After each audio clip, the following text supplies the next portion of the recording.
इस चैनल में आपका स्वागत है सर। सबसे पहले हम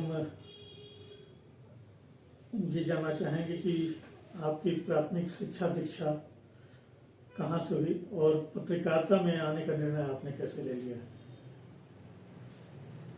पहले तो मैं आपको धन्यवाद दे दूं कि आपने इस तरह के कार्यक्रम में ऐसा विचार बनाया कि मुझे आना चाहिए।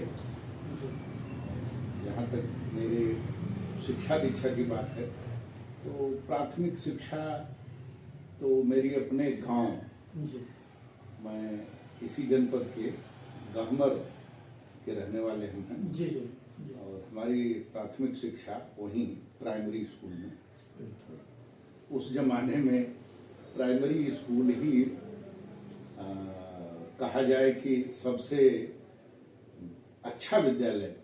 आज कॉन्वेंट भी मेरा मानना है, जिसके तरफ इतना लोगों का लगाव है, झुकाव है, भागम भाग है। तो प्राइमरी स्कूल उस समय की जो व्यवस्था थी जी वो आज से बहुत ही बेहतर है।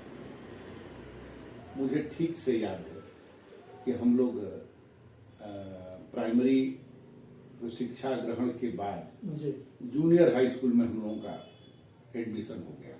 थोड़ा सा हट के, बिल्कुल दोनों के भवन आपस में बहुत पास ही पास थे, लेकिन व्यवस्थाएं दो थी। प्राइमरी स्कूल तक तो घर से आना जाना पढ़ना ये सब चलता रहा, लेकिन जो ही जूनियर हाई स्कूल में हम लोग गए तो ये घर में भी और विद्यालय में भी ये बोध कराया जाने लगा कि अब हम बड़े हो गए, अब थोड़ा ज्यादा पढ़ना है जी। और मैं आपसे ये कहूं कि तब के जो हमारे अध्यापक थे, गुरुजन थे, कितना समर्पण था बच्चों के प्रति। जी जी। वो कहीं दिखता नहीं है, अब नहीं दिखता है, कहीं नहीं दिखता है। कुछ हम लोग किंचित मात्र लोग आज भी हैं, लेकिन अब वो बातें नहीं होंगे। जी। तो हम लोगों को दिन में तो विद्यालय चलता था, शाम को भी अपना कॉपी किताब झोला जो भी था लेकर के जाड़े के दिन में 6 बजे तक, 5:30 से 6 के बीच हम लोगों को विद्यालय पहुंच जाना होता था। सुबह शाम को, अच्छा शाम को 5:30 से 6 के बीच हम लोग अपना झोला वगैरह ले करके चले जाते थे। और लालटेन भी लेके जाना पड़ता था। बिजली की व्यवस्था तो थी ही नहीं। हम लोग जब प्राइमरी की पढ़ाई की तो बिजली नहीं था। बिजली थोड़ी दिखती थी तो अब आज भी मुझे ठीक से नहीं ध्यान है कि वो बैटरी के कारण था कि किस कारण से था। रेलवे स्टेशन पर थोड़ा प्रकाश दिखता था, बाकी ढेबरी और लालटेन। और लालटेन में बिल्कुल जो ही घर से आए तो घर के लोग, हाँ लालटेन साफ कर लो, लालटेन साफ कर लो, तो वो राखी ले करके बिल्कुल उसको साफ करके माज करके साफ करके उसमें तेल इत्यादि भर के बिल्कुल रेडी करके और अपना झोला वगैरह जो था ले करके पहुंच गए।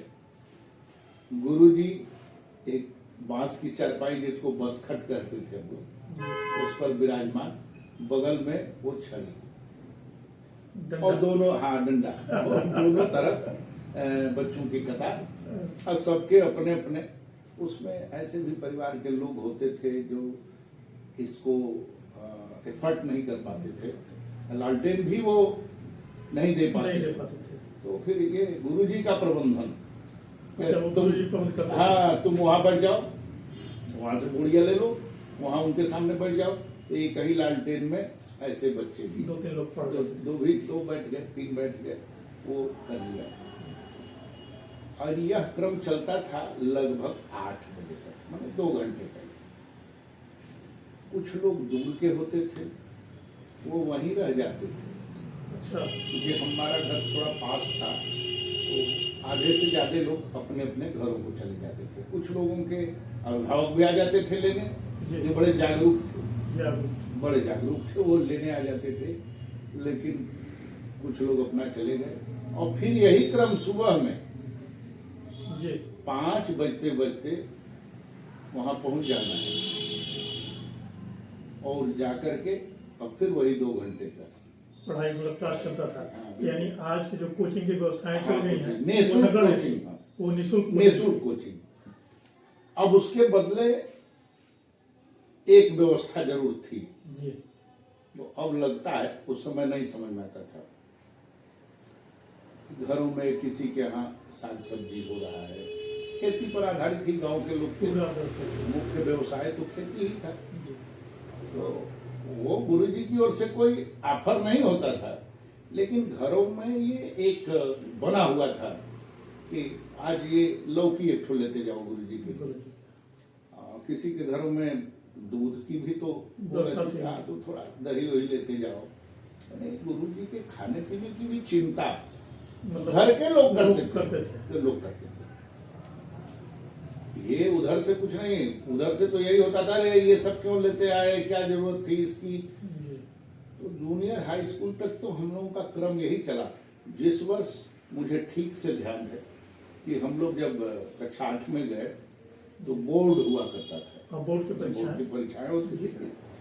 तो अब कक्षा 8 में ही बोर्ड हुआ करता था। फिर रात में घर नहीं जाना है, सारा इंतजाम यहीं, और यहीं वो व्यवस्था हो जाती थी। पुआल पड़ जाता था, वो बच्चों को वहीं रखना, और शाम को खाना खा करके आ गए, शाम को ही खाना खा लिया, फिर पहुंच गए अपनी लालटेन लेकर के, वहीं पढ़ना, वहीं सोना, फिर सुबह में 4 बजे जगना, फिर पढ़ाई करना, और तब फिर सुबह आना, घर जाना और फिर घर जाना, तैयार होना, खाना पीना, फिर 10 बजे विद्यालय, तो सबको आना है, आपको भी आना है।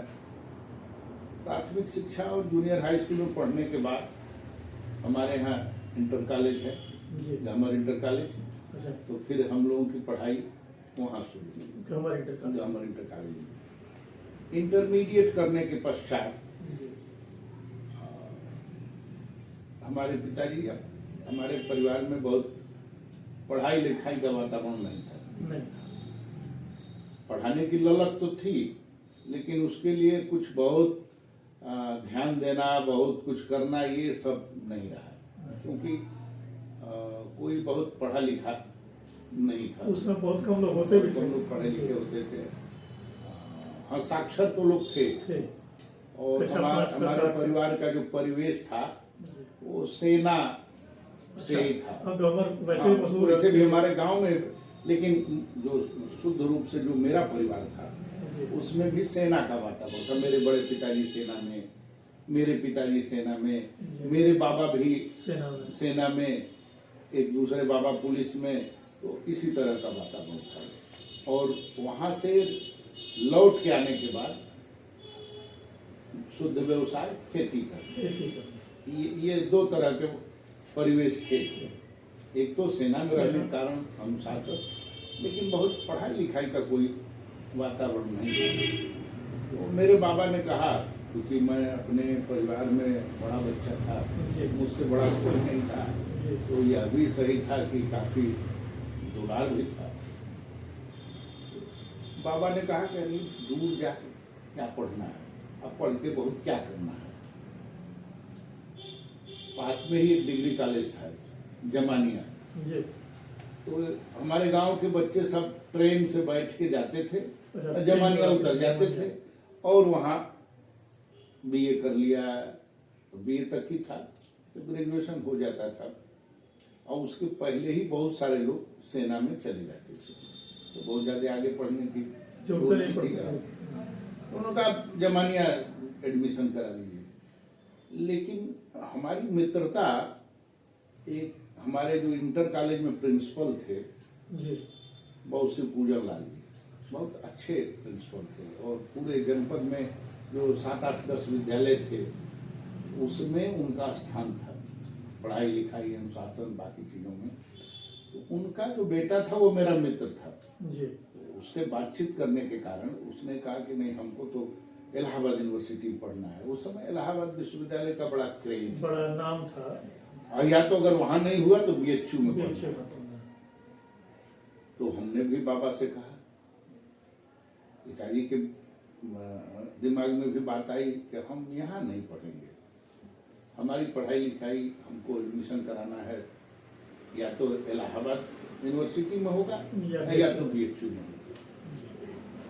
तो पिताजी की मौन स्वीकृति। बाबा तो इसका विरोध करते रहे कि चला जाएगा, फिर बड़ी परेशानी होगी, कभी बनाया नहीं, कभी खाया नहीं, क्या खाएगा, कैसे पढ़ेगा, कौन इसको जगाएगा, हम ही तो 3 बार जगाते हैं सुबह में तो ये उठता है। ये सारी बातें, मतलब किसी तरह गतिरोध पैदा करना, ये जाने न पाए। अच्छा, बाबा से लगाव इतना था, और अब समझ में आता है कि कितना चाहते थे और किस सीमा तक हम लोग को चाहते थे। ये सारी चीजें रहती, लेकिन मैं माना नहीं, और हमारे हट के सामने सब लोग धराशायी हो गए, फिर मान सहमति, गए। फिर सबकी सहमति हो गई, जी। और मैं गया अकेले, कभी बाहर बहुत नहीं निकला था, लेकिन उसी के साथ हम दोनों लोग गए, इलाहाबाद गए, फार्म खरीदे, यूनिवर्सिटी का फार्म भरे, एक आध डिग्री कॉलेजों का भी फार्म भरे कि शायद उसमें नहीं होगा, कुछ तो हो उसमें गया। कराना पड़ेगा। फिर BHU आए वहीं से, वहां का भी फार्म डाले। अब संयोग था, दिमाग में ये था कि इलाहाबाद विश्वविद्यालय नंबर 1 पर, वहां अच्छा। पहले प्रयत्न करेंगे, जी। और BHU को नंबर सेकंड पे रखे।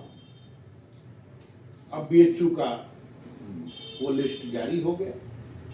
एडमिशन के लिए उस जमाने में पोस्ट कार्ड आया करता था। जी, पहले पोस्ट कार्ड ही आया हाँ, था। पोस्ट कार्ड आया कि आप इतने दिनांक तक फीस इत्यादि जमा करके प्रवेश के ले लें। अब हम दोनों लोग इंतजार करते रहे कि इलाहाबाद में हो जाता तो हम वहां फीस जमा करते। फीस भी बड़ा मायने रखता था उस समय। हाँ, अब वो वर्ष भर का फीस मुझे ठीक से ध्यान नहीं है कि वर्ष भर का था कि 6 महीने का था, 246 रुपए था। किस सन की बात? ये 78 की बात। 78 बहुत हाँ, ज्यादा था 78 उस समय। में मैं इंटर किया, उसी के बाद हम लोग जाके फार्म इत्यादि डाले। अब तो बड़ी जागरूकता हो गई, रिजल्ट निकलता नहीं है, परीक्षाएं होती नहीं है, तब तक फार्म डाल दिया जाता है ऑनलाइन।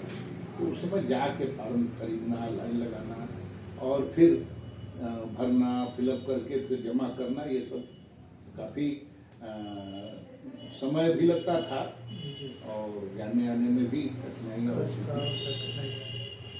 जब 2 दिन रह गया तो ये हुआ कि अब पता नहीं ऐसा ना हो कि वहाँ भी न आवे और यहाँ भी छूट जाए, क्योंकि ये दिमाग में था, लोगों ने बताया भी था कि अवसर नहीं मिलता है, जो छूट गए तो छूट गए, फिर दूसरी लिस्ट जारी हो जाएगी। उस समय भ्रष्टाचार हाँ। इतना था नहीं, बस जो निकाल लिया वो हो गया।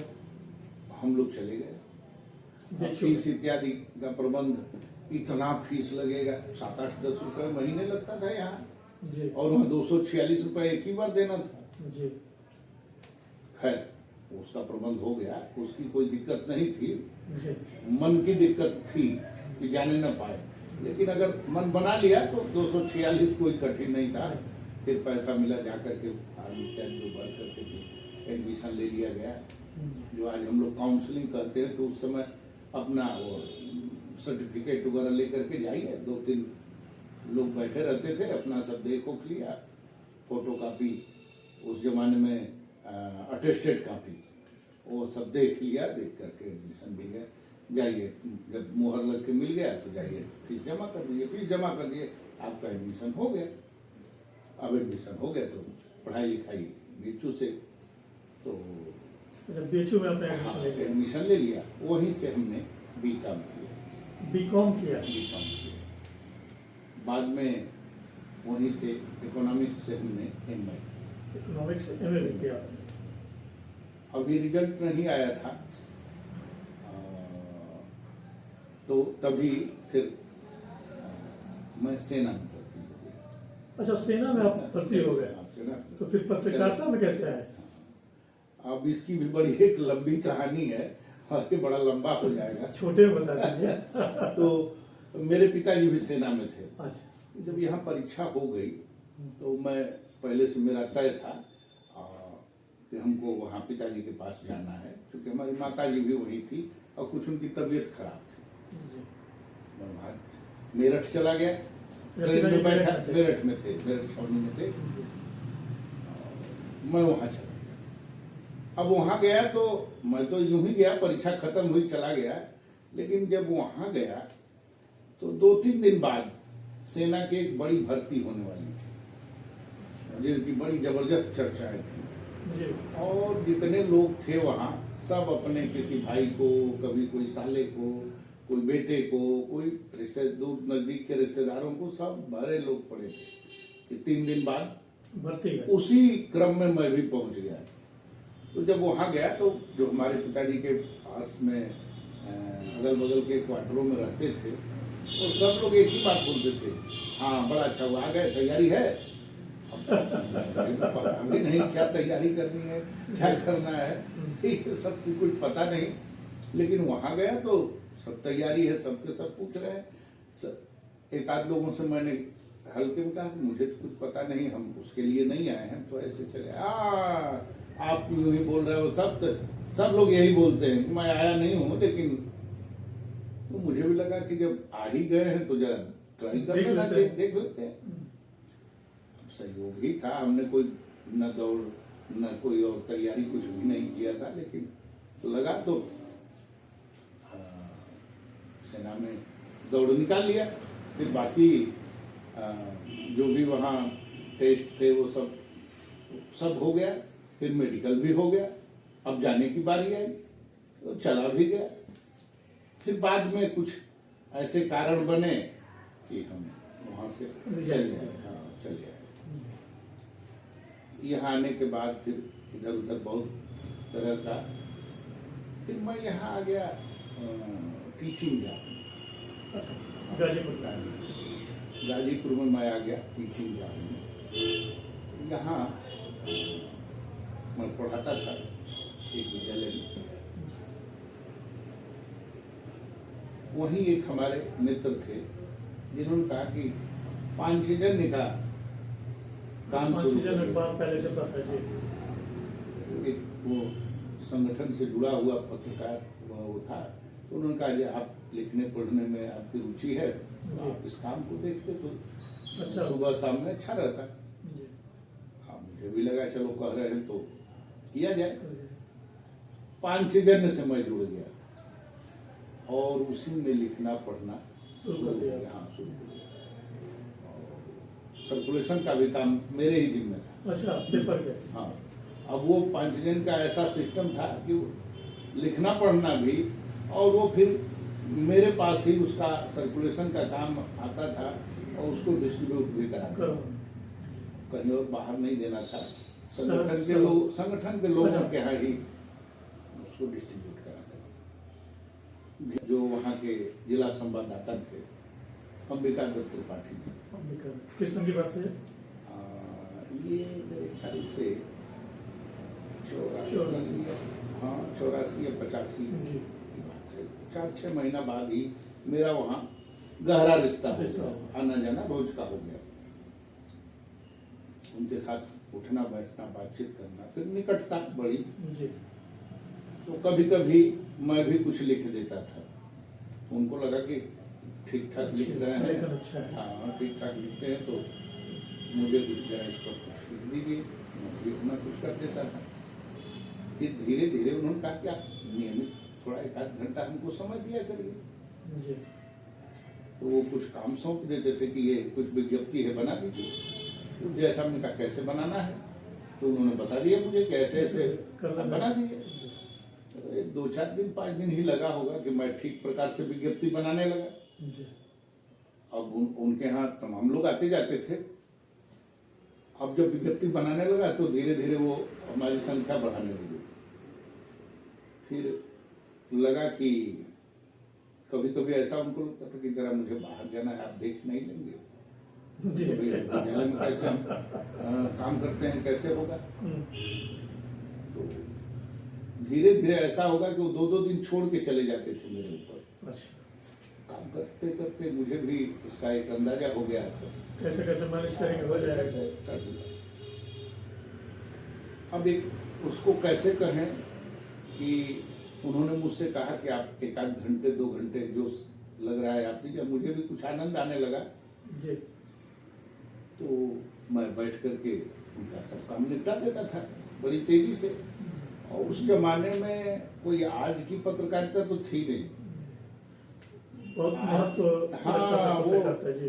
लोग दे जाते थे, विज्ञप्ति बना दिया, एक आध बार कोई आदमी है उसको भेज दिया, जरा जाओ कोतवाली थोड़ा अस्पताल चले जाओ, देख लो क्या कुछ है। प्रेस रिलीज जो निकली एक कागज पर वो ले आया, उसको बना दिया और बना करके लिफाफे में लिख करके भर दिया। और सवेरे गाड़ी जब अखबार लेके आती थी वही लेके चली जाती थी। वो उसी को लिफाफा पकड़ा दिया जाता था, वो वहां चला जाता था। कोई आज की तरह से भागम भाग घंटे और आधे घंटे की कोई मारामारी नहीं थी कि अरे उनके यहाँ तो चल गया मेरे यहाँ नहीं चला, उनके यहाँ छप गया मेरे यहाँ नहीं चला, ऐसा कुछ नहीं था। एक दिन 2 दिन आगे पीछे भी कोई समस्या नहीं थी। संयोग था कि वो चले गए 2-3 दिन के लिए बाहर, मुझे कह गए कि आप देख लीजिएगा। वो भी जाते थे तो छुट्टियों का कुछ अवसर देख के जाते थे। अब मैं बैठ के काम कर रहा था, ऐसा कई बार हुआ जी। जो 2-2 दिन 3-3 दिन के लिए वो चले जाते थे और कागज पर नीचे सिग्नेचर कर जाते थे। और समाचार मैं बनाता था, नीचे वो सिग्नेचर उनका रहता था, फिर वो मोड़ के लिफाफे में चला जाता था। संयोग ऐसा बैठा कि बनारस मुख्यालय से 2-3 प्रबंधक लोग आ गए और बड़ी ये रोचक घटना है, आपको बताया। उन्होंने मुझसे कहा था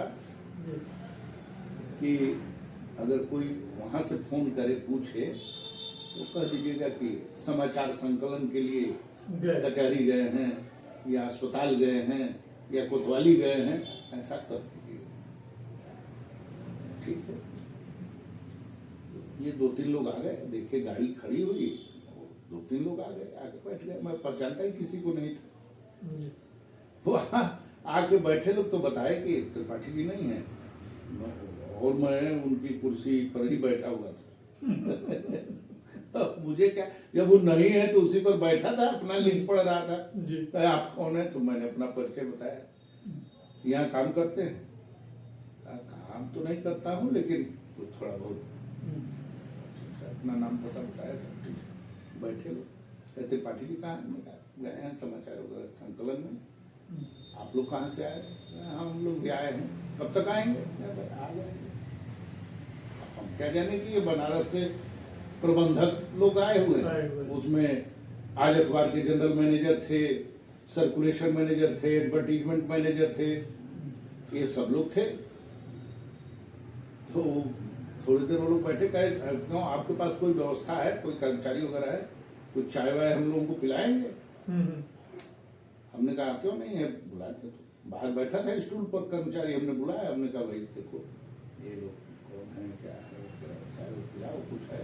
पंडित जी का, कहाँ पंडित जी का? वहाँ से उधार चाय वाय आता है, पैसा देते होंगे। हमने कहा जरा वहाँ से कुछ मीठा पानी, चाय नमकीन कुछ लिया कराओ। कुछ उन लोगों ने हिंट किया कि हम लोग बनारस से आए। उन्होंने कहा वो कोई खासा है होंगे, चलो इनको चाय जलपान कुछ कराओ।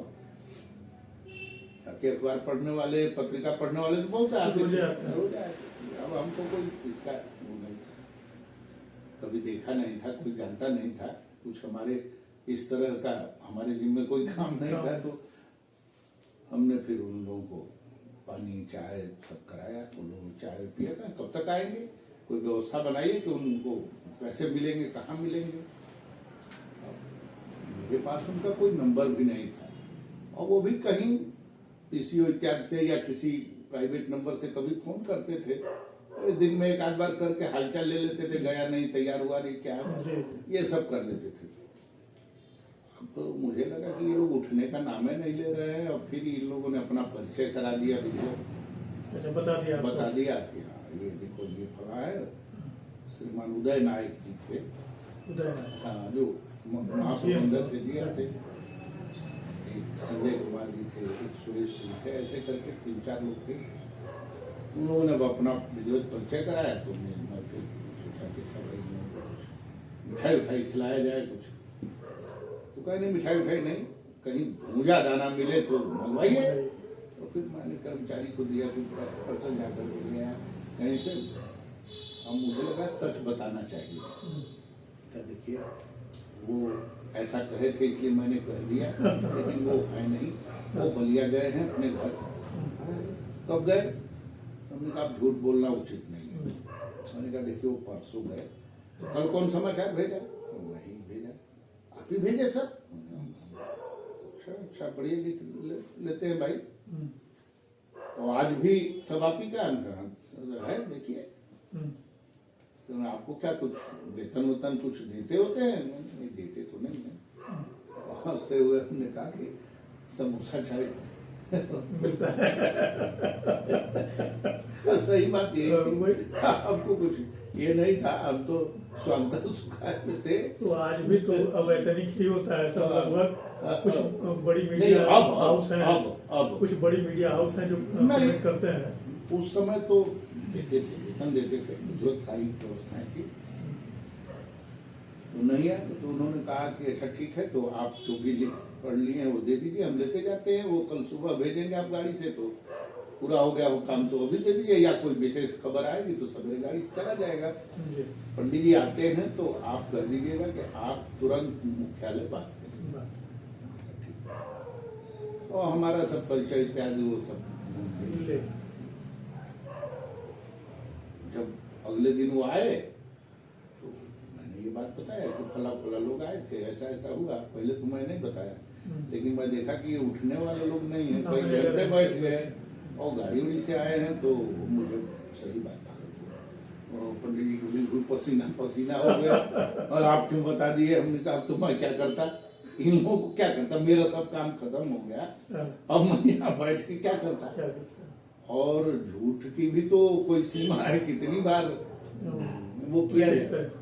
तो अब उसके बाद उनको बुलाया उन्होंने मुझे ही काम फिर सौंप करके वहां गए। और वहां गए तो उनको स्थानांतरित कर दिया गया और अटैच कर दिया गया मुख्यालय से बनारस। हाँ, और मुझे बुलाया गया वहां। मैं गया तो कहे कि आप काम करते ही हैं, काम बढ़िया करते हैं, तो आप क्या काम करेंगे, हमारे संस्थान से जुड़ेंगे? तो मैंने कहा कि ठीक है, कितना समय हम तो ऐसा भी काम करते हैं, उसको करते रहिए, आप उसको करते रहिए, यहाँ का काम आप संभाल लीजिए। ठीक है, तो इसके बदले आप एक एप्लीकेशन लिख दीजिए। मैंने एप्लीकेशन लिख दिया, करिए हमारे संस्था से। अरे नहीं, वो पंडित जी का पंडित जी यहाँ आ गए ना, उससे ज्यादा वेतन पाएंगे। गाजीपुर से बनारस आ गए, चलो भाई। ऐसे मेरा पत्रकारिता से जुड़ाव हो गया। उसके लिए मैंने बहुत वो नहीं किया।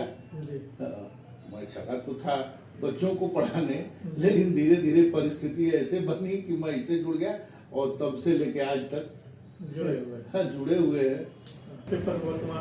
वर्तमान में तो हम अमृत प्रभात जो प्रश्न है तो मैं आपसे जानना चाहूँगा इस बारे में कि भारत के पत्रकारिता में अपने अनुभव और संघर्ष को हम लोगों से साझा करें, और पत्रकारिता जगत में आने वाले युवाओं के लिए आपका क्या संदेश है? देखिए, पत्रकारिता की शुरुआत जिस तरह से हुई जी, और जो मनोभाव था वो कहीं दिखता नहीं है ही नहीं। चौथा स्तंभ पत्रकारिता एक मिशन था जब शुरुआत उसमें कहीं से व्यवसाय नहीं था, लेकिन जो लोग उसमें लगे थे उनके लिए ऐसा प्रबंधन था कि उनको कहीं भिक्षाटन न करना पड़ा। जी। लेकिन अब आज हम कह सकते हैं कि शुद्ध रूप से उसी दिशा में आप घूम रहा है सुबह से शाम तक। मेरा ये मानना है कि अब बहुत ही गति तेज हो गई है, बहुत तेज हो गई है, और इस तेज गति में जो हमारे पत्रकार बंधु लगे हैं, हमारे जो नौजवान लगे हैं, उनके सामने भी बहुत बड़ी बड़ी चुनौतियां हैं। क्योंकि ये जो हमारे मीडिया घराने हैं वो केवल काम लेना जानते हैं, बाकी की कोई चिंता उनको नहीं है। तब मैं कह सकता हूं कि उस जमाने में जब हम लोग काम करते थे तो हमारे सुख दुख की चिंता मालिकान किया करते थे। आज इसकी बिल्कुल चिंता नहीं है। इस बात की चिंता है कि आप जुड़िए और जुड़ के आप ही हमें कुछ करिए। हम हमारे तरफ से कोई अपेक्षा मत करिए। आप ऑफिस खोल लीजिए, आप उसको खूब बढ़िया चलाइए, लेकिन हम मेरा बोर्ड लगा दीजिए, मेरा प्रचार करिए और हमें कुछ अर्न करके दीजिए, लेकिन हमसे कुछ अपेक्षा मत करिए। अगले बिंदु पर हम चर्चा करना चाहते हैं भारतीय पारिवारिक प्रबंधन, संयुक्त परिवार एवं एकल परिवार, और जिसमें सहकारिता की प्रबंधन जुड़ा हो। इस विषय में आपका क्या राय है? देखिए, भारत गांव का देश था, आज भी कुछ मायने में आज भी आप कह सकते हैं गांव का ही देश है। लेकिन जितनी तेजी से एकल परिवार की तरफ, चाहे वो गांव हो शहर हो, जितना तेजी से एकल परिवार की ओर गया है, जा रहा है, अभी भी जा रहा है। अब जा क्या रहा है, मुझे तो ऐसा लगता है कि यदि अतिशयोक्ति नहीं होगी तो 97% जा चुका है, 2-3% ही बचा हुआ है कहा जा सकता है।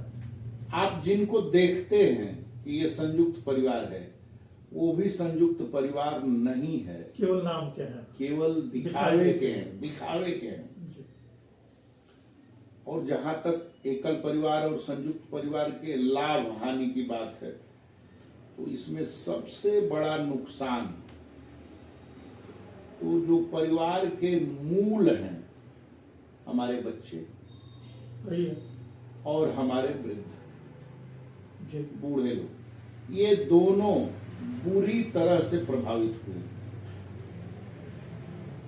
और सामाजिक स्तर पर, राष्ट्रीय स्तर पर इस पर बड़ा मंथन भी चल रहा है, लेकिन कोई राह निकल नहीं रही है जी।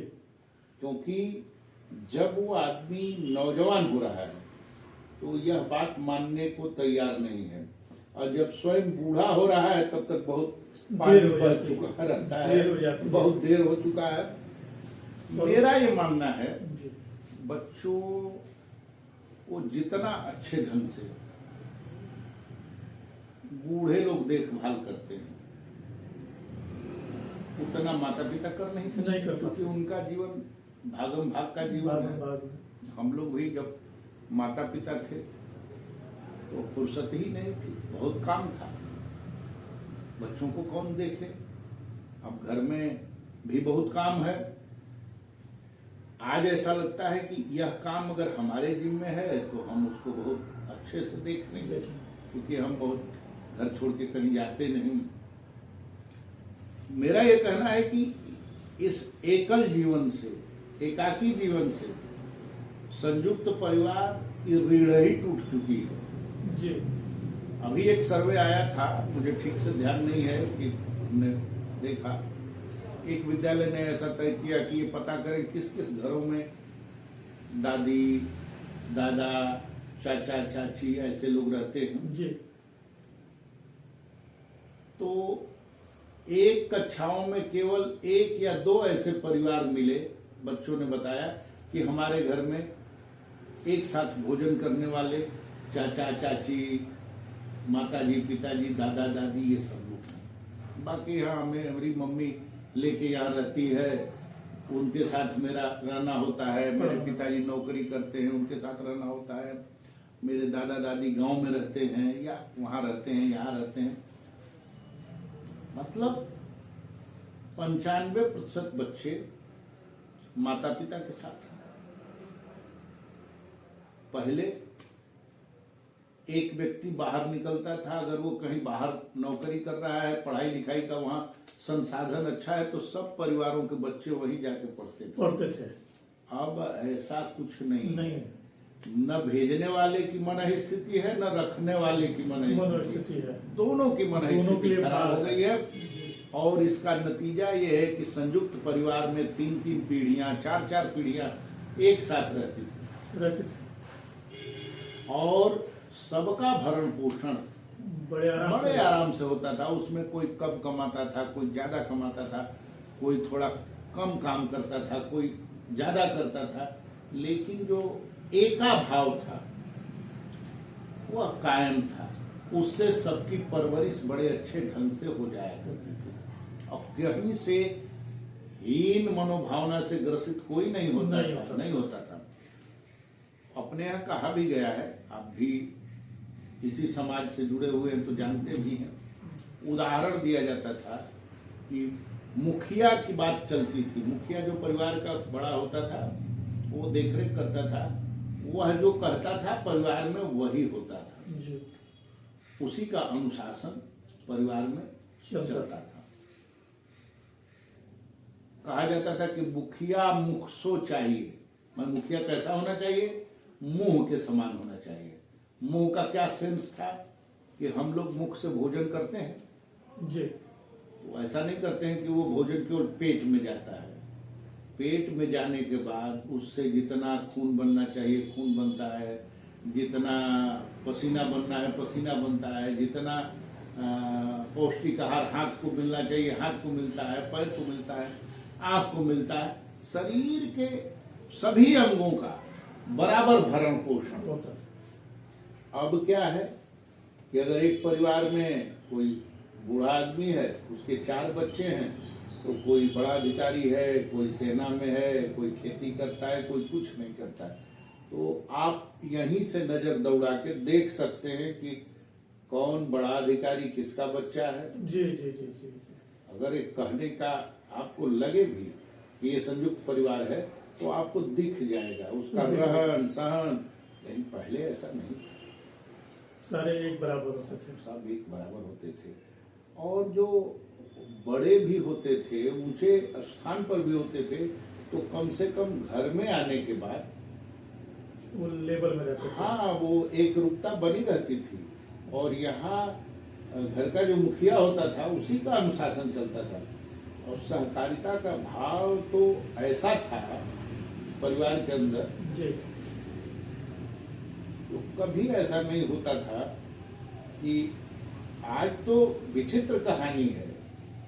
घरों में एक ही घर में कुछ बनता है, कुछ खाता है, कुछ पहनता है, कोई एक रूपता नहीं, कोई एक रूपता नहीं है। और जब एक रूपता रहेगा नहीं, मुंह की भांति सभी अंगों का समुचित विकास नहीं होगा, तो डिफरेंसेस तो बढ़ेंगे। और वही स्थिति है, हो रहा है और बिल्कुल टूटता जा रहा है। चिंतित सभी हैं, लेकिन कोई भी इसके लिए सॉल्यूशन त्याग करने की दृष्टि नहीं है। त्याग करने की दृष्टि नहीं है कि हम भी थोड़ा सा कुछ आहुति दें। हाँ, आहुति दूसरे लोग दें। हमको छोड़ के अपनी गिनती छोड़ के सब दूसरे की गिनती कर रहे हैं। इसीलिए सामाजिक विद्वेष। गांव में तो और भी स्थिति खराब है। गांव में और स्थिति खराब है, और शहरों में भी करीब करीब। शहर तो उसी दिशा में पहले चल पड़ा। गांव में थोड़ी गुंजाइश थी। शहर तो पूर्ण रूप से एकल हो चुका है। शहर में, गांव में जो गुंजाइश है वो भी अब खत्म होने के बराबर है। तो ये स्थिति है हमारे हिसाब से। देखिए, आज जो ये वृद्धाश्रम की बात हो रही है, बूढ़ों की उपेक्षा की बात हो रही है, उसके जड़ में यही है। जब हम 3 पीढ़ी साथ रहते थे, हमारे पुत्र कहीं बाहर भी हैं, तो बाकी परिवार के लोग चिंता कर लेते थे, खाने की, पीने की, रहने की, दवा की व्यवस्था। अब तो घर में कोई है ही नहीं है। मैं तो ऐसे गांव से बिलोंग करता हूं, जिस गांव में रहता हूं, या तो घरों में बड़े बड़े ताले लगे हैं, कोई नहीं है, और जहां है भी तो केवल ये बूढ़े लोग हैं, बच्चे कहीं हैं, इनकी चिंता कौन करे? ये छोड़ के जाना नहीं चाहते और वो बुलाना भी नहीं चाहते। सच ये है, कहीं न कहीं उपेक्षा का भाव है, तभी ये नहीं जाना चाहते। उनको भी लगता है कि कहीं हमारे पास आ गए तो हमारे उस स्वतंत्रता में खलल न पड़ जाए।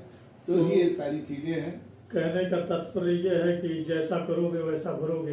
हाँ, आज तो अपने माँ बाप को छोड़ करके तुम गए हो, कल तुम्हारा बच्चा तुम्हें छोड़ के जाएगा। जब यही परिपाटी चल पड़ी है तो आगे तक जाएगी। हाँ, जी, प्रभु कब इसमें सुबुद्धि देंगे, कब इसमें क्या सुधार होगा? ये हमें लगता है कि जो बाह्य संस्कृति को लोग अपना रहे हैं, टीवी और पिक्चर और वीडियो और मतलब मीडिया को देख करके घूमे पड़े हैं, इसीलिए जो है अपना संस्कार भूल रहे हैं, अपना संरक्षण नहीं हो रहा है। बिल्कुल जी। चलिए, तो बड़ा सामाजिक चिंतन का विषय है। अगली बिंदु है कि वर्तमान के अर्थयुग में बदलती नई पीढ़ी के लिए समाजवाद की क्या रूपरेखा होनी चाहिए, इस विषय में आपकी क्या राय है? देखिए, समाजवाद की तो इतनी परिभाषाएं आ चुकी हैं और आप जिधर जाएंगे तो समाजवाद का अनेक तरह के उदाहरण, परिभाषा, लेकिन वास्तविक समाजवाद क्या है जो अभी हम लोग चर्चा कर रहे थे। जी।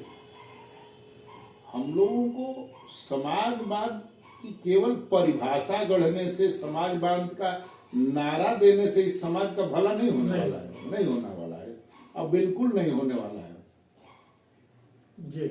अब राजनीतिक दृष्टि से जितने कुनबे समाजवाद के हैं और समाजवादी कहलाते हैं, जी, आप उन्हीं के ऊपर दृष्टि डाल लीजिए, कहीं से वो समाजवादी हैं? नहीं, तो परिवार में समाजवाद नहीं है तो बाहर समाज में क्या होगा? वो समाज तो घर से ही होती है। तो समाजवाद के लिए तो पहले सौम्य होना पड़ेगा, और उसके लिए जो पहली आवश्यकता है कि आपको ऐसा भाव अपनाना पड़ेगा जो आपके पास जो लोग हैं समान रूप से पुष्पित और पल्लवित हो सके। यही समाजवाद है। कई सब, कोई रोगी है, बीमार है, तो उसको दूध मिले, लेकिन ऐसा हो रहा है? नहीं। हो क्या रहा है? जो सामर्थ्यवान है परिवार में, समाज में, वो दूध पी रहा है, उसको चिंता करना है ऐसे लोगों की, वो बिल्कुल नहीं करता। तो कैसे समाजवाद आएगा? समाजवाद बात करने के लिए तो इस पर बहुत सारे विषय हैं, लेकिन बात करने से समाजवाद नहीं आना है।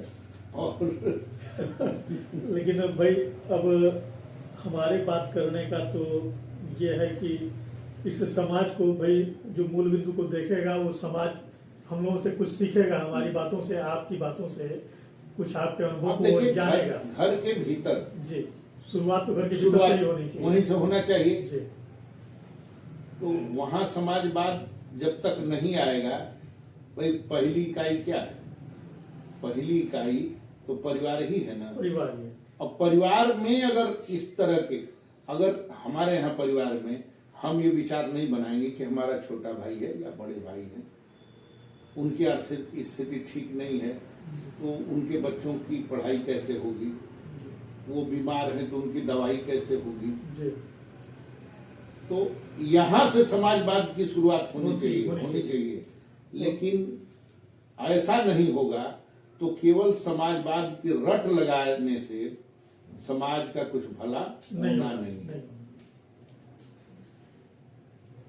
बहुत ही अनुभव वाली बात आपने बताई है, और हमें लगता है कि दर्शकों को ये समझ में आएगा कि समाजवाद की परिभाषा अपने घर से शुरू होती है, ना कि बाहर से। इसलिए समाजवाद अगर कोई चाहता है तो उसे पहले अपने घर में झांकना चाहिए, शुरुआत अपने घर से करनी चाहिए, उसके बाद फिर बाहर समाजवाद आएगा। इसके लिए बहुत आप यहाँ आए आपका बहुत बहुत आभार है। मैंने धन्यवाद। आपको भी बहुत बहुत बधाई, धन्यवाद। आप ऐसे लगे रहे।